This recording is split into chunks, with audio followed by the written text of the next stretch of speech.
everyone. Good evening. I'm glad to see you all. My name is Michele Tapp Roseman, as Christina shared, and I'm pleased to be here and to just talk a bit about the Hairlooms journey.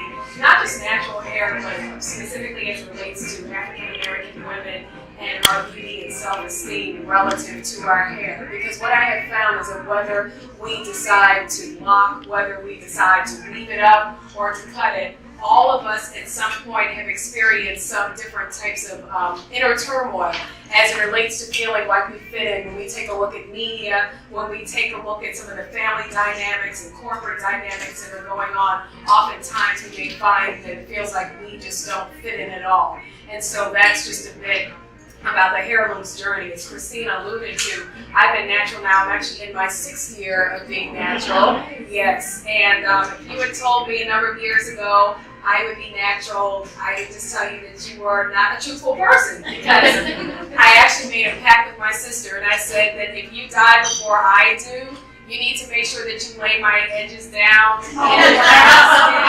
It was like life or death, because if you don't, I will come back and I will speak to you about it. So I was just like a diehard, I am not going natural.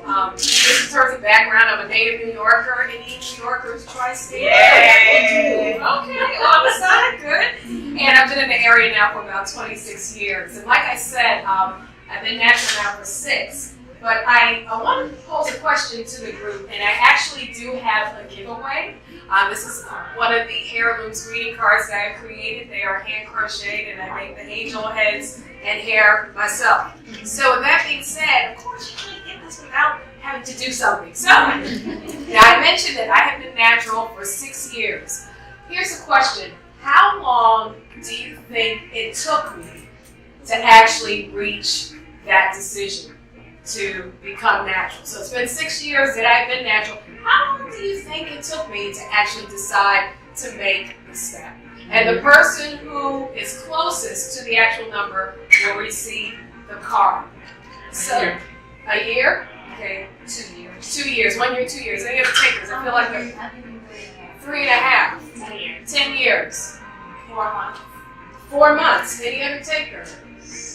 Okay, and the prize actually goes to my friend Tiffany here. Give her a hand. 10 years. But even though she said 10 years, she was the closest, but she was not actually right. It took me 26 years to decide to go natural. And I know just based on the amount of shock and amazement, we were like, what? 26 years? Why did it take you so long? And that's sort of the question of the night.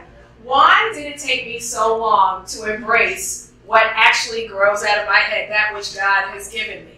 And I'll tell you why by sharing a story with you. As you know, we just came out of the Thanksgiving season, and my husband and family and I were in Concord, North Carolina, had a great holiday season.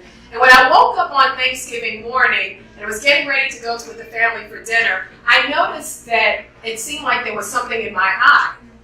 And I said, maybe it's something that has been scratched by my contact lens, but as I went throughout the day, I noticed I started to see some red and some brown in my eye, and I said, maybe something actually has happened. Long story short, I spent most of this week at the doctors, at the retinologist and ophthalmologist. What I did not know was that there was a retinal hemorrhage in 2 places in my right eye. Now, if you look at me, you can't see. But on the inside, there was something that was going on that actually caused an obstruction based on what I saw. And that really sums up why it took me so long to wear my hair naturally. There were some obstructions on the inside. Some things that I thought about myself, some things that I didn't think about myself. Couldn't tell, of course. Masters in 9 months, travel to Thailand, speak 2 languages, a third maybe, depending on, how fluent you want me to be. All that going on the outside. But on the inside, I always felt like I was not pretty.